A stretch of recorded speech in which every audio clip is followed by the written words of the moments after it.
Excuse me, ladies and gentlemen, we now have our presenters in conference. Participation in this presentation is by express written invitation of the AHA only. Unauthorized participants and/or any party that aids and abets such unauthorized participants may be subject to criminal and civil penalties under both state and federal law. Please disconnect from the call and log off the webinar if the AHA did not expressly invite your participation. Please be aware that each of your lines is in a listen-only mode. You can submit questions electronically via the chat pod located to the right of your webinar platform. Additionally, these slides can be downloaded from the Files pod located directly above the chat pod. It is now my pleasure to turn the conference over to Benjamin Lutzy. Welcome, everybody. My name is Benjamin Lutzy. I am the Senior Advocacy Associate with the American Society for Healthcare Engineering at the American Hospital Association. I welcome all of you out today. This information that is being provided today by ASHI is a service to its members. The information provided may not apply to a viewer's specific situation and is not a substitute for application of the viewer's own independent judgment or the advice of a competent professional. ASHI does not make any guarantee or warranty as to the accuracy or completeness of any information provided. ASHI and the authors disclaim liability for personal injury, property damage, or other damages of any kind, whether special, indirect, consequential, or compensatory, that may result directly or indirectly from use of or reliance on information in this webinar. Again, thank you for coming out today. I am going to turn the time over to Kara Brooks, the moderator for today's discussion. Thanks, Benjamin. This is Kara Brooks. I am the Sustainability Program Manager for ASHI. For the last few weeks, I've spent most of my time working on alternate care sites, resources for those types of sites. I want to thank you for joining us today. ASHI has been working really hard to provide resources to the field for this time of need. We have developed resources related to alternate care sites for surge patients. Today, we have asked experts from HCA to provide information on utilizing highly engineered quick-ship modular products for surge space. Over the next few weeks, we will also be having webinars on alternate care sites, specifically based around hotels and schools. So with all of that, I would like to turn this over to the HCA team. Thank you, Kara. So my name is Krista Biason. I am an electrical engineer with HGA Architects and Engineers, and I have been doing healthcare engineering design for, I like to say, over 25 years, and then kind of cap it at that. I represent ASHI on NFPA 70 Code Panel 13, which is Emergency Systems, and I'm also on NFPA 99, the Electrical Systems Code Panel, in addition to the FGI guidelines. So I'm kind of a code nerd when you get down to it. I've been doing a lot of presentations with Jeff lately, and we do primarily focused on healthcare engineering. And I'm Jeff Harris. I'm the Director of Engineering for HGA and a mechanical engineer. And Krista has had the misfortune of doing that with me for the last 20 years. And I am Kyle Weissman, a project manager in our Milwaukee office. I'm also a licensed architect. So I get the pleasure of working with Krista and Jeff as an architectural counterpart. So today for this presentation, we want to cover these learning objectives. Basically, we want to, what makes a room an AII room and why they're needed, review the most important features of a patient room environment that need to be incorporated even into a temporary treatment facility, and then finally how to discuss how to provide a high-quality patient environment in a hurry, because the industry and the United States needs extra infectious patient space either already or in the next few weeks. Have to be able to be on-site and operational in that short time, and it can't be expensive because right now hospitals don't have any money and they have less revenue coming in. We are going to show an example that we've been working on, but I think that what's universal is the important points of that you need to achieve in your solution wherever you're providing temporary care for patients. What are the important points that you have to make sure your solution incorporates? So let's start with what an airborne infection isolation room is. A long time ago, like 6 weeks ago, AII rooms were just part of a hospital unit's design. And from a mechanical engineering perspective, we took care to design and operate the room at a minimum of 12 air changes an hour to maintain negative pressure, make sure the air is pulled into the room, provide a separate exhaust system for the room. Those were all in place, one, to help the patient heal, but more importantly, the negative pressure and exhausting the air in the room were there to help protect the rest of the staff and patients from the person who had an infectious disease and were recovering in the room.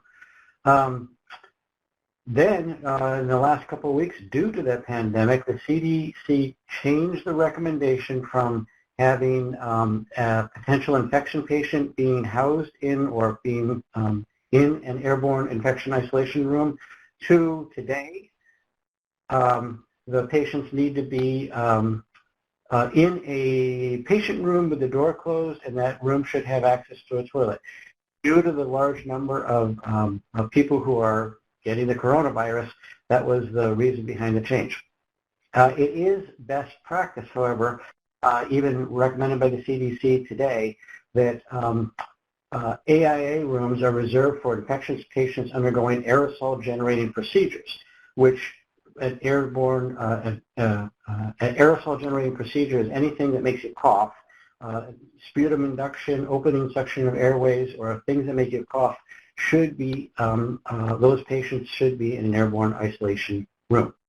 And the reason for that is the most common way for the virus to be spread, and there's a lot of studies going on how the coronavirus is actually spread, but the most common way is via respiratory droplets or droplet contacts on surfaces. And an AII room, because it is under negative pressure, helps keep those droplets in the room and not spread any further.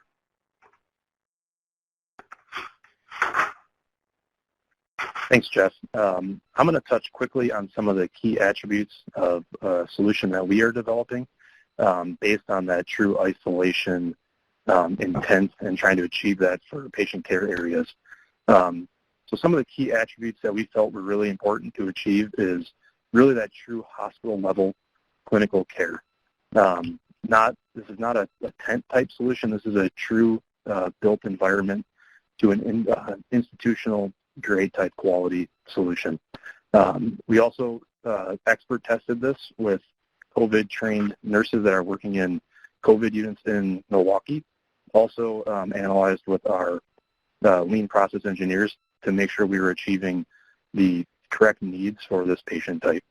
It was also critical for us to include highly engineered systems, similar to you would see in a hospital environment, while also trying to stick to the goal of prefabricated, modular, and easily expandable, while also being a rapid response and quick chip program.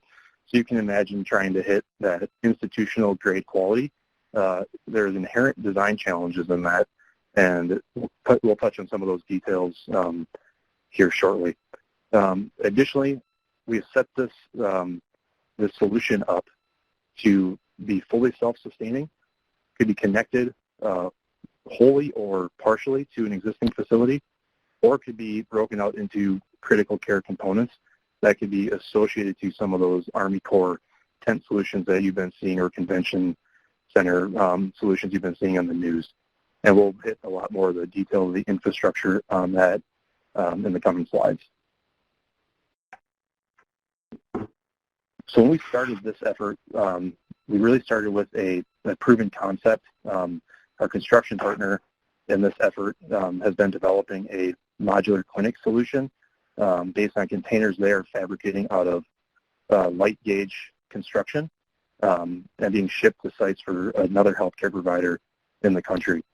So we took the step of how can we take this container and make it a true critical care environment.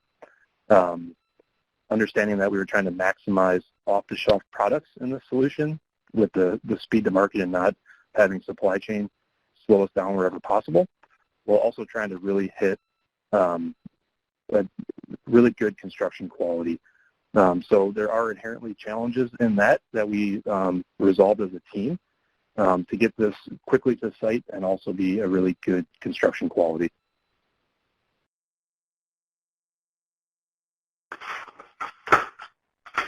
So when we started this effort, we said, what's the most important part of this solution? We have to make sure the room is right.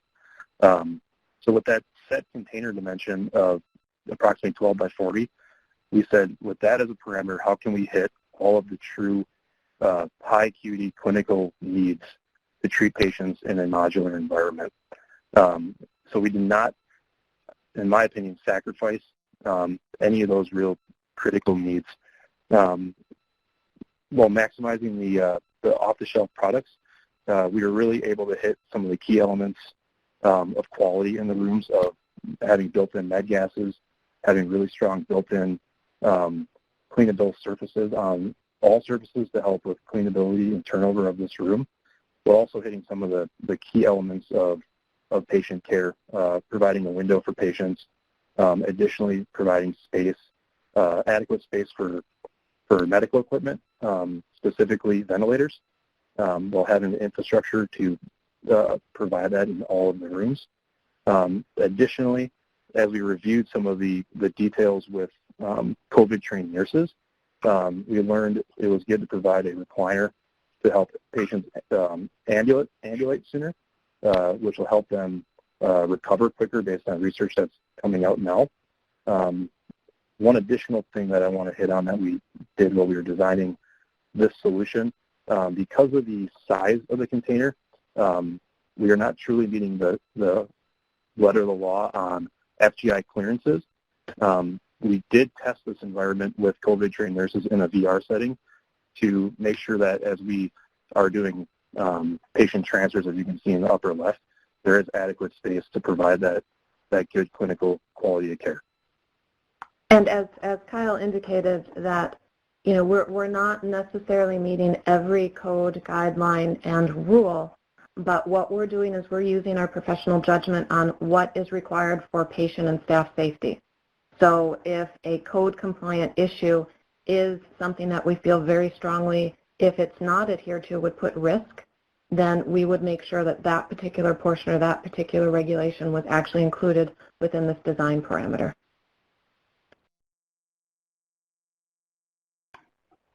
So as the goal being to hit that true clinical quality of care and in isolation environment, we've developed two schemes for patient care areas that are basically plug-and-play elements. You'll see shortly of how a true 16-bed or 32-bed unit can come together. We developed two true AII rooms that can fit in one of those shipping containers shown earlier, while also having an option for more bed capacity of an open bay ward type solution that you're seeing on the right, where patients have open air to one another, and you can group 2 or 4 of these open bay pods together and create a true isolation unit. And one of the things we also felt was important in both of these configurations, the patients receive the same quantities of receptacles and med air gas, so the engineering systems that they're receiving are same regardless of if it's a ward scenario or an individual room. And the difference between we can't create a negative airflow for the individual rooms, and we can make the ward style be higher exhaust than supply, but we can the actual pressure differential across the ward, because there's not a solid wall, isn't achievable. That's good. Thank you, Jeff. So as those two fundamental clinical care modules were designed, we said, how can we create a true hospital environment with support space, while also understanding that there's a true kit of parts of these modules as they come tied together. So in the upper left, you can see the module by itself and how it groups into the system as a whole, with the vertical core elements providing the adequate support space for staff, while also having adequate infrastructure space to make a true infrastructure and clinical quality environment similar to you provide in a hospital. Additionally, we'll touch on some of the system and separations here in a second, but the staff space being flanked by the wings allows some segregation between the patient care spaces and the staff support spaces simply for a patient safety or a staff safety perspective. And also it provides some respite for staff and provides an opportunity for them to at least get away and take a moment because of the intensity of what they're dealing with in the patient wing areas. And then this is a final slide of seeing how the kit of parts can be grouped together. The core element, the vertical bar piece that's in the middle, is a standard piece for 2 wings, so adequate support space for that amount of beds. And then there's options to provide additional beds that you would see on the right in that true isolation ward unit solution, or private rooms. We're seeing mix and match of both as providing flexibility for bed count while also having the true individual rooms to help support patients that have comorbidities so they're not sharing those diseases in that open day type setting.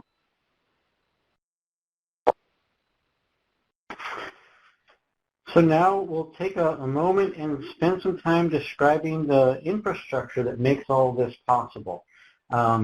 The design criteria, just as a reminder, the design criteria was to maintain an airborne infectious isolation room environment using off-the-shelf equipment that can be prefabricated in a repeatable modular way in order to be shipped and installed in 3 to 4 weeks so that it would be effective for the pandemic, and that it also had to be cost effective.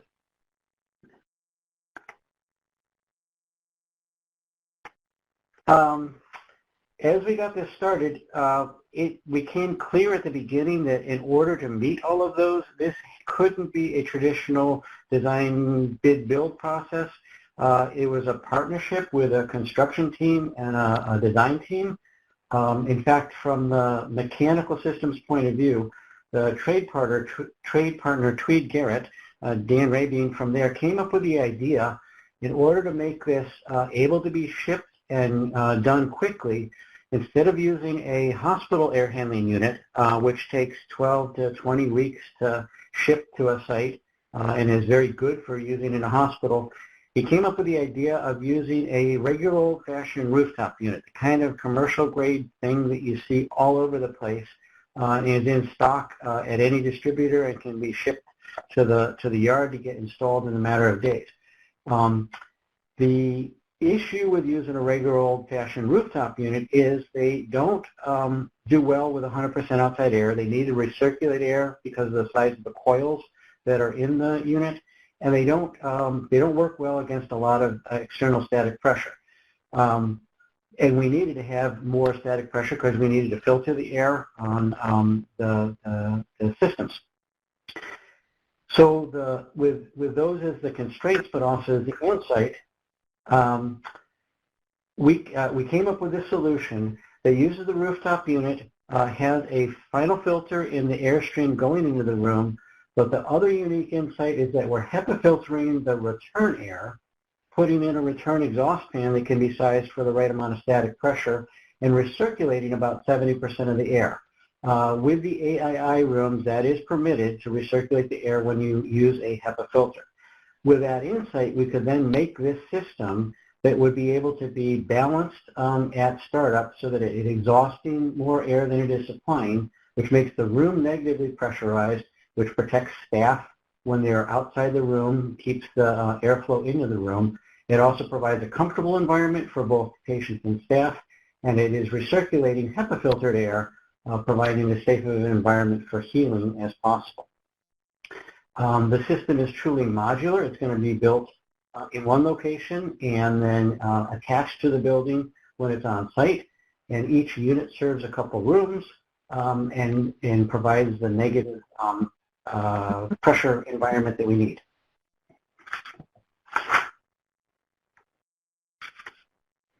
But that wasn't the end of the challenges for the infrastructure. In addition to making sure that the rooms are negatively pressurized and had high air change rates and were filtered properly, there's a lot of medical gases that are used for patients in airborne infection isolation rooms, especially in the treatment for this pandemic. You need ventilators, which need oxygen and medical air. You need vacuum because you often have to suction lungs. So the solution to that was to come up with a prefabricated kit. The head wall was highly coordinated and prefabricated, but then the piping runs to the external, to the outside of the building, and we built or we're designing a module that will have the medical gases, the medical air compressor, the medical vacuum pump, and the oxygen. Two reasons for doing that. It means that all the modules can be pre-piped. It also means that the life safety issues of having fire ratings around the medical gas rooms can be external to the modules, and it means that all of the oxygen tanks that need to be replenished on a regular basis, that the personnel that are serving them don't have to go into the hospital environment. We had similar systems designed for the domestic water system. There's one of these modules that'll have a tank and a disinfectant system, and it can be hooked up to a local water utility, whether it's a fire hydrant or the hospital's water system, and then a similar system for fire protection, and then our electrical friends use the same concept for their systems. Krista? So like Jeff said, we used a similar concept on how we actually created the electrical infrastructure and the distribution. We have our primary gear outside, which would be something that if that needs to be accessed by the utility or by any other source, it's outside in its own canister. But then there is an electrical room within the unit itself that would serve things locally, looking at each individual module as single point connection, so everything is basically a connection directly to that area. We did look at different configurations for power distribution and types of power and made the decision that, again, looking at code requirements and safety and risk, that it made prudent sense to still separate the systems so that the dependency of the ventilators and other equipment that are sustaining patient life would not be on the same distribution as the air handlers, where if you get a failure, you could take down your whole system. What you're seeing in the picture is kind of a consolidated effort, as Kyle had mentioned, of putting things prefabricated. These are prefabricated head walls that provide our normal essential system receptacles, our low voltage, and the med gas all in a single panel, and that is consistent for each type of patient type. Fire protection, we've included fire alarm, and the thing that we have a lot of variables on is what type of low voltage systems are required and requested. Availability of products from an electrical power standpoint, we have specific modules of things that we know that we can get and that's available within the industry, but our low voltage systems and sometimes our lighting systems are a little bit more variable, especially when you go to different areas of the country. So having a set manufacturer or a set configuration for that is a little bit more challenging. So with this kit of parts that we've put together, it allows some variables and the opportunity with additional back boxes for other things to change. Another thing too is depending on what is actually put into this from a medical perspective, what types of refrigerators, freezers, if they're going to bring in a C-arm or a mobile x-ray. A lot of those, my electrical friends know there's a lot of different opportunities for voltages, for NEMA configurations, and for connections. So we've tried to create an infrastructure that's nimble enough that can address those. And if you go to the next slide, Jeff, what we've tried to do is create kind of a standard kit of parts where we have similar types of distribution. So if we have a one rail where we have 16 patient beds, maybe we only include the distribution panel and then the lighting panels to serve our receptacle loads. And as we add on, instead of creating a new front-end distribution, we just add on the additional pieces and parts. What that does for us is it standardizes what products we need. After talking to some of our manufacturers, generators, transfer switches, panel boards, we have a good idea of what sizes those common modules are. but then it also gives flexibility so we're ready to be able to provide that in a more systematic way instead of having specifically uniquely tailored items. This gives the flexibility for what would be required. And when we get those kit of parts, it's looking at each individual location. The needs of a rural community that has an acute care hospital that has currently 8 beds, but they're seeing the need for an additional 8 or 16 ICU beds, that could be deployed using that kit of parts that we've kind of walked through with all of the same protection, all of the same stability that it would be if it would be deployed in a 3-rail structure where you get 54 beds or more beds and the needs of that. Also, with how we've created things with the separate containers for our incoming med gas and for power, it doesn't necessarily have to be a standalone utility source or a standalone generator. It could be hooked up to a different infrastructure. If there's, we're working on another project that actually has generator capacity, so that would be included instead of having to provide a standalone generator or tapping off of an existing infrastructure in order to pull the amount of capacity required to sustain whatever is going to be provided out there. And as Kyle mentioned before, the modules can be put together. We do have those modules that would contain the plumbing systems, the med gas systems, and the lighting. In this particular picture, they're really lightly colored, almost invisible on the picture, but they really would be on the site. They would be put on the edges of the building so that you can disconnect this structure from the hospital infrastructure. It could be in a parking lot. It could be in a mall parking lot. The advantage of having these modules go not necessarily connected to the hospital is that you could have your infectious patients going to one side or entrance of the hospital and letting the hospital resume normal operations on another. Just a potential way to deploy this for your most infectious patients that need isolation. And then, as Kyle mentioned before, it could go inside a building. From a mechanical engineering perspective, the HVAC system would still work inside the building, but you'd have to have, the main building would have to have a lot of ventilation to be able to bring in the outside air, both for the ventilation of the rooms as well as all the heat that's going to be rejected from those rooftop units. I think we have time now for Kara is going to moderate the questions that have come in on the chat box. Jeff, can I add one thing? This is Kyle. Yes. One of the real key insightful things that we realized as a design team to solve this challenge with every healthcare provider having different needs from bed capacity to true isolation or not having infrastructure to provide a modular solution. The thing we realized, if we set up a true kit of parts, this solution or a modular quick ship type solution can really solve various problems by client. And having that infrastructure to support that critical care environment set up and that similar kit of parts idea really allows this solution to be nimble and site adapt to the specific need depending on healthcare provider.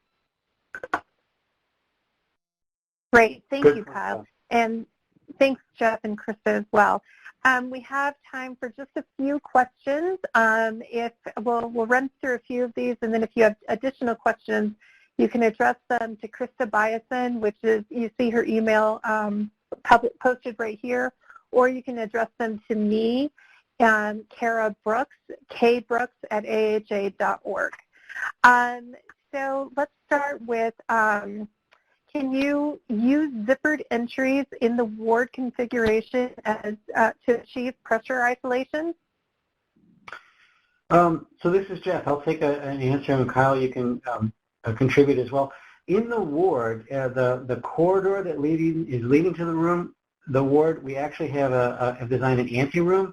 So the ward itself would be under negative pressure, a couple hundred CFM of negative pressure, but the individual bays where the patients would be, because they're only separated by curtains, there would be no pressure differential between one patient and the next. So the ward would be under a negative pressure, and so the staff that are in the core would be in the safer environment. but you wouldn't have the ability to isolate one patient from the other.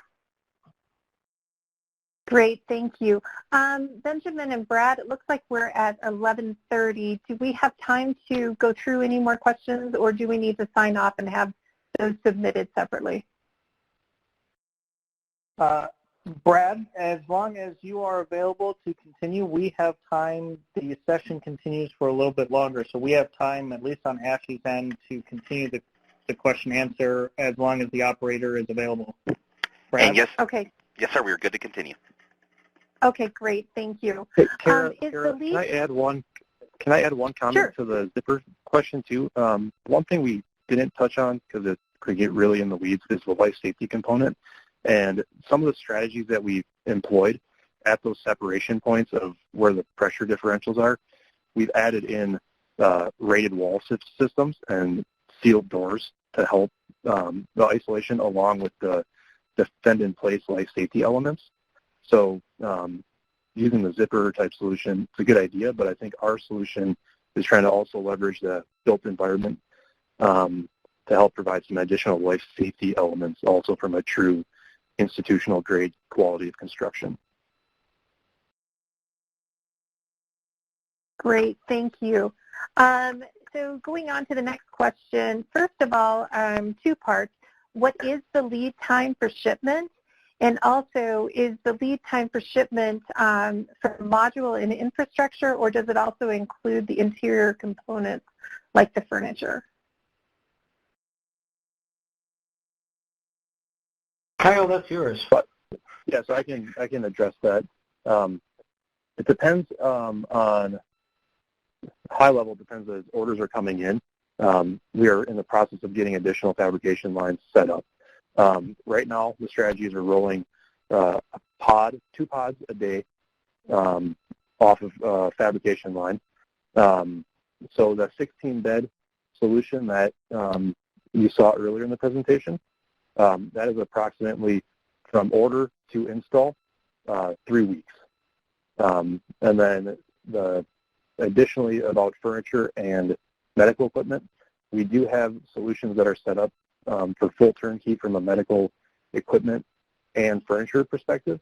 Again, that comes down to potential providers and what they need, and the nuance of medical equipment would have to be discussed at that time of PO. Great, thank you. So another question came in. How many rooms can the HVAC serve?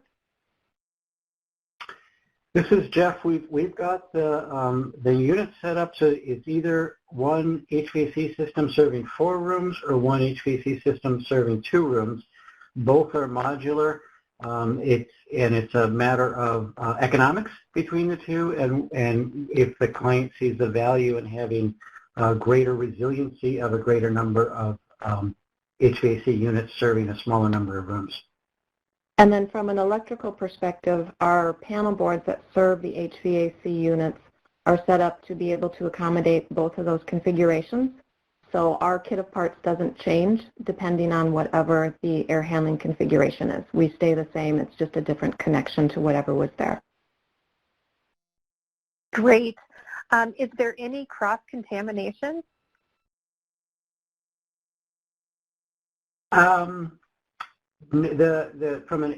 answer from an HVAC perspective. We're HEPA filtering all of the return air, so that eliminates that potential problem. Are you thinking about staff and patients? That, Kyle, is there? I mean, I think from a organization of how the patients will flow through here, there's not that. Plus, we have the core setup for soil holding and areas to bring both clean supplies in and dirty supplies out. Great. So this is an interesting, and I know that this has been brought up a number of different times. Has UV light been considered as part of sanitizing? So from a mechanical perspective, we did not put them out at the air handling unit because they, while they're really good at keeping coils clean and have shown some at keeping viruses down, the UV lights in the rooms were talked about, but because that's one, expensive, and two, it depends on how the hospital system wants to clean the rooms between each patient. It might not be universally accepted. We didn't incorporate the UV lights into the room for a disinfectant system. Krista, anything to add there? No, you did a great job, Jeff. Thank you. Ah, there we go. Great. Is the entire infrastructure included in the box or the module? So I will address that from an electrical perspective. The infrastructure within the exterior primary power enclosure has the utility distribution and essential systems distribution and transfer switches. There will potentially also be the opportunity of having a generator on site or using generator power, but everything within the rail system and the floor plan itself that needs to serve the equipment within that is located in that in the unit itself. And depending, as was mentioned earlier, it's kind of a kit of parts. Depending on what a utility or what a facility would require, sometimes you would need that exterior pad, sometimes you would need a generator. But again, it's tailored to what is available and what those particular needs are, which is kind of how we structured this particular project. Great. So as for indoor air quality, are there provisions to maintain internal relative humidity between 40 and 60%? This is Jeff. So this is a very good question. We included an electric reheat coil on the supply so that we can also take the rooftop unit and depress the discharge air temperature to wring moisture out but keep the space comfortable from a dehumidification perspective. At the time that we were designing these and we're building the first modules, we were looking at that they had to be operational now through the summer, and then hopefully with fingers crossed and good social distancing, they won't be needed to continue through the whole year. As a team, we're looking at ways to add humidification to these units, but and then would have to ship that solution to the site and have them installed before it gets cold again. Great. So one question came in, where are you installing these? Jeff, this is Kyle. I can answer that. Currently, we have 2 confidential clients. I'll leave it vague, but there's a client on the East Coast and then also in the Southwest region of the country.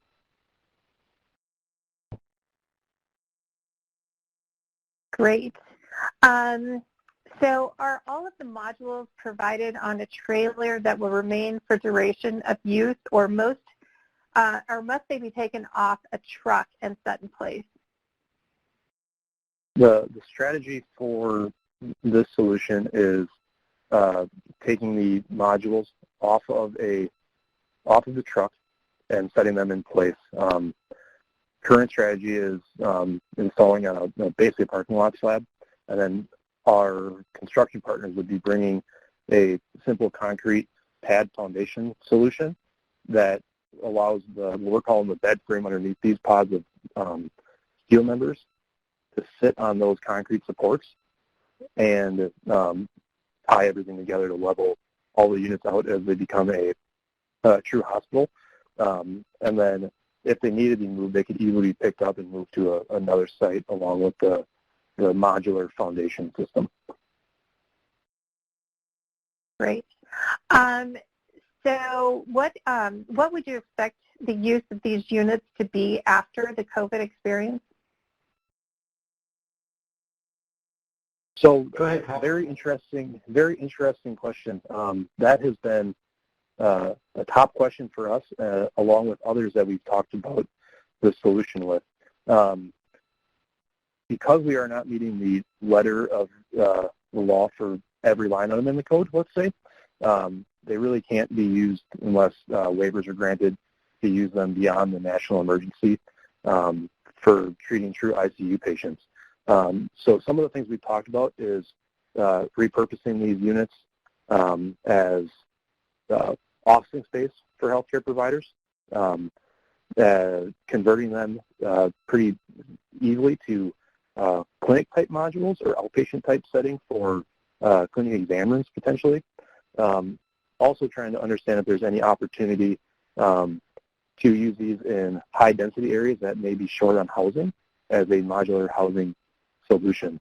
In full transparency, this idea has been developed over the last 2 weeks.